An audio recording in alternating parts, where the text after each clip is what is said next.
Halo semuanya, Kepala Pengadilan Negeri Agama Bandung sudah memberikan keterangan terbaru terkait dengan berita yang viral saat ini pada saat Alsat dan juga Nisa jadwal perceraian dan juga putusan itu tersebar ke media massa. Keterangan dari Asep M. Ali Nurdin, Kepala Pengadilan Agama Bandung dengan tegas mengatakan bahwa bagian tersebut capturean tentang jadwal perceraian kemudian juga ikrar talak yang tersebar di media massa dikonfirmasi itu adalah benar miliknya si Alsat dan juga Nisa, tetapi mereka dengan tegas membantah bahwa bukan kami yang menyebarkan ini. Kayaknya aku lihat dari Pak Asep ini ketakutan ya, karena bagi aku pribadi juga cukup unik kalau memang ini adalah datanya sifatnya konfidensial atau rahasia, kenapa bisa tersebar ke media massa? Kalau menurut aku sih nggak begitu konfidensial. Kenapa? Karena kalau capture-annya kan kelihatan itu ada di screen sebuah layar kaca kayak untuk jadwal gitu kan. Jadi kalau itu adalah sifatnya rahasia, pasti tidak akan mungkin dipublikasikan. Artinya semua orang, perceraian masyarakat biasa pun juga bisa dicek jadwalnya seperti apa. Sebenarnya jangan takut-takut banget Pak Asep. Kenapa kalau kesannya kayak takut banget gitu ya, bahwa itu bukan kami gitu yang menyebarkan. Padahal kan tuh data-datanya bisa diakses lewat sosial media, lewat website, ada juga dari screen di pengadilan tersebut, kecuali datanya itu ada dalam bentuk kertas, disimpan di berangkas, mungkin harus ketakutan. Ini Pak Asep juga sangat aneh banget bagi aku pribadi. Nah, kemudian juga Alsat dan juga Nisa ini kan seperti kalian tahu banyak video dan juga rekaman yang beredar. Mereka ini aneh gitu ya, bahwa menikahnya baru beberapa bulan secara resmi, nggak tahu 2 atau 3 bulan, tetapi di tanggal 11 November 2022 di hari Jumat sudah ada keterangan ikrar talak dan juga akta cerai, dan ini putusannya sih kalau nggak salah di akhir Desember 2022. Lantas masyarakat netizen kan bertanya-tanya, bukankah si Alsat itu lagi pacaran sama Tiara gitu, idol? Wah, kasihan banget dong ditipu dan sebagainya. Tapi kan ini sudah beberapa waktu ya kita melihat berita viral ini. Memang kalau dari keluarganya Tiara, aku melihat di Instagramnya sudah nggak ada lagi nih foto-foto ataupun video kebersamaan dengan si Alsat. Tetapi kalau aku lihat dari si Tiaranya di Instagramnya, foto kebersamaan dia dengan Alsat tuh masih ada, nggak dihapus. Artinya sih berarti kemungkinan besar ada dua di teman-teman. Si Tiaranya sudah mengetahui, atau keduanya memang ya walaupun si Alsat bohong, dia tetap cinta. Namanya juga orang kalau sedang jatuh cinta itu jangan pernah memberikan nasihat kepada orang yang sedang jatuh cinta. Karena kalau lagi jatuh cinta, apapun yang dikatakan itu tidak akan sampai. Tetapi kita akan bahas secara hukumnya di sini. Menurut Asep M. Ali Nurdin, dikatakan bahwa ada sebuah kesepakatan atau perjanjian di antara kedua belah pihak. Pihak keluarganya Alsat dan juga Nisa. Ini kenapa seperti itu? Kalau dari sejumlah pakar hukum mengatakan kenapa mereka ini awalnya dikasiri kemudian tiba-tiba didaftarkan secara negara, padahal tak dalam waktu lama, jaraknya nggak nyampe sebulan, mereka mendaftarkan perceraian juga. Tujuannya adalah agar anak yang dihasilkan dari hubungan tersebut memiliki hak secara hukum, tidak mendapatkan diskriminatif, terutama kalau untuk urusan yang berhubungan dengan hukum. Artinya kan kalau secara aturan agama ya teman-teman ya, ini nggak ngomong agama, maksudnya secara hukum gitu. Kalau nanti si perempuannya Nisa seandainya benar memang dia sudah memiliki anak, ya kan nggak lucu gitu. Status di KTP-nya masih single atau perawan begitu, tapi kalau sudah punya anak, yang akan dikorbankan adalah status anaknya. Nanti bagaimana ini? Kok bisa seperti itu? Nah, dugaanku dari awal bahwa kenapa Alsat melakukan hal seperti itu jika benar adalah karena bagian dari tanggung jawabnya dia. Kalau memang benar itu adalah anaknya dari Alsat dan juga Nisa, itu mau menyelamatkan masa depan secara hukum lah buat si buah hatinya tersebut. Nah, kemudian ada beberapa statement yang juga cukup unik yang aku dapatkan di sini. Misalnya dari Nisa nih, dugaannya adalah Nisa ya. Dia sempat menuliskan kata-kata untuk Tiara, kekasihnya si Alsat sekarang ini. Dear Tiara Andini, kamu masih muda, cantik, berbakat. Kamu masih bisa dapat cowok yang lebih dari dia. Sekarang fokus banggain orang-orang yang menyayangimu di sekelilingmu.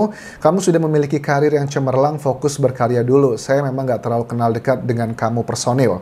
Tapi saya yakin kamu anak baik dan gak mau jadi korban.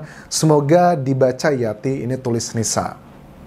Oke, terus juga Nisa sempat beberapa kali bicara lewat akun sosial medianya ya, yang sekarang sudah di private. Dia bilangnya intinya gini, bahwa saya itu sering mengalami kekerasan katanya, nggak cuma secara mental, tapi adalah secara fisik juga. Salah satu kutipannya begini, di dunia nyata kelakuannya luar biasa, di dunia maya seperti tidak ada apa-apa, sangat keterlaluan sekeluarga, ungkap Nisa.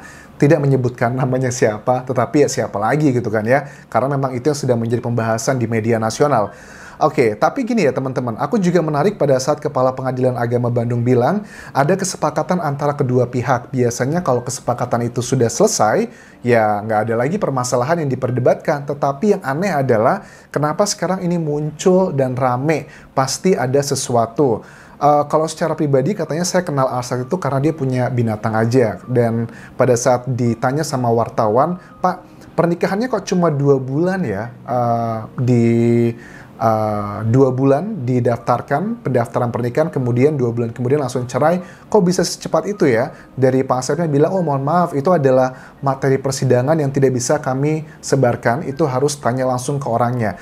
Terus juga menurut aku mengenai kesepakatan tersebut, apakah jangan-jangan nih ada beberapa netizen yang menduga ini yang pro dan kontra teman-teman. Yang pro dengan Alsat sebagian mengatakan begini, kayaknya Anjas, buah hati dari Alsat dan Nisa itu sudah dilakukan tes DNA. Karena kan tes DNA itu bisa mengecek ya apakah ini darah dagingnya atau bukan. Sangat logical thinking sekali. Tes DNA itu kayak kuantitatif ya, 99%, dan hampir 0% tuh errornya kecil sekali. Nah, apakah mungkin sebagian netizen yang berpikir bahwa ternyata setelah dilakukan tes DNA, anak tersebut bukanlah anaknya Alsat? Itu mungkin loh. Karena kan kesannya kalau kita melihat dari satu sisi aja, ya kesannya Alsat ini adalah orang yang jahatnya gitu. Orang yang menjadi bulan-bulanan masyarakat. Tetapi pada saat aku melihat statusnya dari Tiara ya di Instagramnya, dia tidak menghapus foto-foto dengan Alsat dan sebagainya. Apakah Alsat sudah meyakinkan si Tiara bahwa yang ada di media massa itu semuanya tidak benar? Ya misalnya adalah dengan statement tadi bahwa ternyata itu bukan anakku gitu. Buktinya apa nih, hasil tes DNA-nya udah aku kirimkan ke kamu. Begitupun juga Alsat, aku lihat di sosial medianya dia justru ke Afrika kalau nggak salah ya untuk liburan karena memang dia hobi dengan binatang dan dia menunjukkan kebaik-baikan saja, fine gitu, bahkan dia tetap ngebuat video endorse di Instagramnya, pekerjaan-pekerjaan dia masih tetap lancar, yaitu menunjukkan bahwa dia berusaha nggak mau membahas ini gitu. Keluarganya pun juga sama, karena kakak-kakaknya Alsat ini kan juga kurang lebih adalah public figure ya, selebgram semuanya. Mereka pun sama tidak mau membahas kasus ini, mereka hanya membiarkan begitu saja, memberikan kode-kode, misalnya kayak acting dengan kamu ular ya gitu kurang lebih. Nah aku sih menduga sangat kuat kalau keluarga Alsat ini sudah memiliki bukti yang sangat meyakinkan kenapa mereka melakukan hal seperti itu. Dugaan dari netizen yang komentar di video sebelumnya adalah karena mungkin aja bahwa itu bukanlah buah hati Alsat setelah dilakukan tes DNA.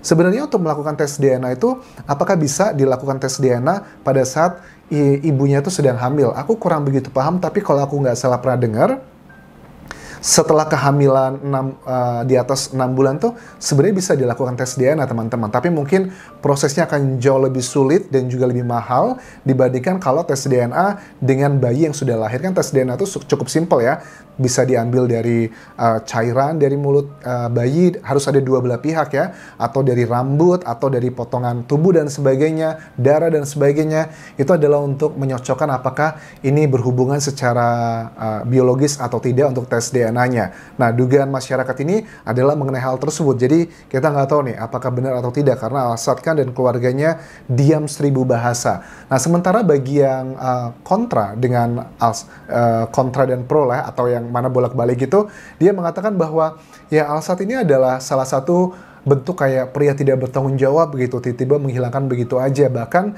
kalau dihitung-hitung dari kehamilannya si Nisa, pernikahan, itu semua prosesnya dilalui pada saat Alsat sedang menjalin hubungan dengan Tiara. Kesannya adalah dia yang salah semuanya.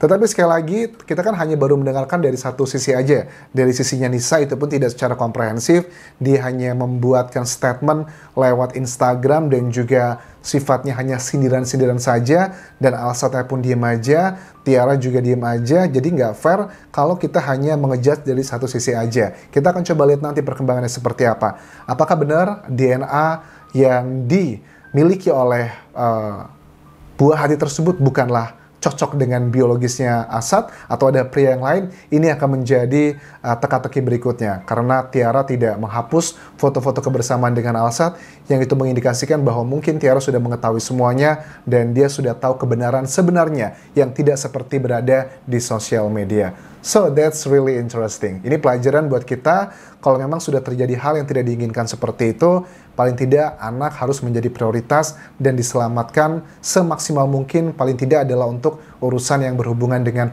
hukum seperti ini.